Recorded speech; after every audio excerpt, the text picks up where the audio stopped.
Aduh, sakit banget. Aduh, sorry guys, baru jatuh tadi. Aduh, sakit banget. Oke guys, jadi di sini materi yang dibahas dari kelompok 1, pengertian objek ruang lingkup kajian ilmu hukum. Jadi di sini selain kami menjelaskan apa itu kajian ilmu hukum, kami di sini juga memberitahu kepada kalian objek kajian ilmu hukum itu apa saja. Selain itu, ruang lingkup kajian ilmu hukum itu dari bagai sudut mana aja.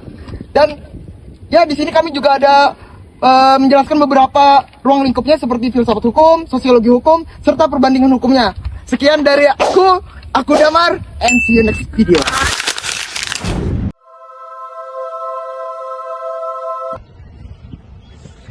Kajian ilmu hukum adalah kajian ilmiah yang mempelajari, menelaah, dan menganalisis sistem norma yang mengatur perilaku manusia dalam kehidupan bermasyarakat, berbangsa, dan bernegara.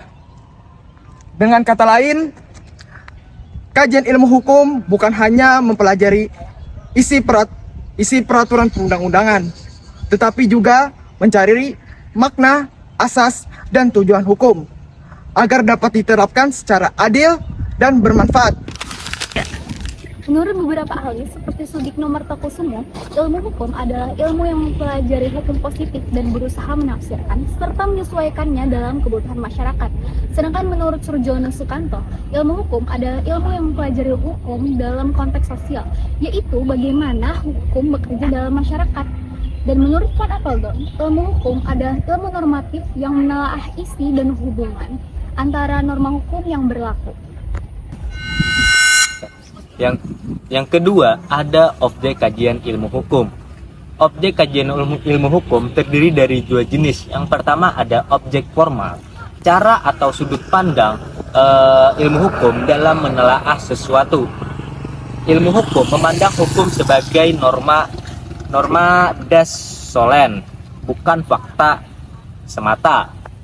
Artinya, yang dikaji adalah yang seharusnya berlaku, bukan hanya apa yang terjadi. Oke, yang kedua ada objek material. Isi atau bahan yang dikaji dalam ilmu hukum yaitu peraturan-peraturan undang-undang, hukum positif, asas-asas hukum, hubungan hukum antar individu dan lembaga, praktik penegak hukum. Yang pertama ada jurisprudensi, doktrin, kebebasan hukum, terus yang terakhir ada tujuan hukum, keadilan, kepastian, dan kemanfaatan. Yap. Yang kedua, teori hukum atau legal theory, yaitu mengkaji konsep, asas, dan teori yang menjelaskan fungsi hukum dalam masyarakat. Contohnya teori keadilan John Rawls dan teori hukum progresif Sajipto Raharjo. Fungsinya yaitu menjelaskan hubungan antara hukum, kekuasaan, dan masyarakat. Ketiga, filsafat hukum, mengaji tentang hakikat hukum, keadilan, dan moral. Contohnya, pada pertanyaan apakah hukum harus adil, berfokus pada nilai-nilai dasar yang melandasi pembentukan hukum. Keempat, sosiologi hukum, mengaji hubungan timbal balik antara hukum dan masyarakat. Contohnya, bagaimana pengaruh budaya lokal dalam penegakan hukum, berfokus pada bagaimana hukum dapat diterapkan dan ditaati dalam kehidupan nyata. Kelima, perbandingan hukum, mempelajari tentang persamaan dan perbandingan sistem hukum antar negara. Contohnya, bagaimana perbandingan sistem hukum sipil law Indonesia dan common law Inggris.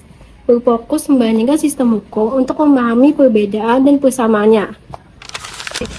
Nah, kesimpulan yang kita dapatkan dari penjelasan teman-teman kita, jadi kajian ilmu terhadap hukum merupakan sistem yang mengatur kehidupan manusia, serta bertujuan untuk mewujudkan keadilan, kepastian, dan kemanfaatan. Ketiga, objek kajian hukum sebagai norma, objek formal, dan hukum positif, serta asas-asasnya objek material, ruang lingkup dogmatik hukum, teori hukum, filsafat hukum, sosiologi hukum, serta perbandingan hukum.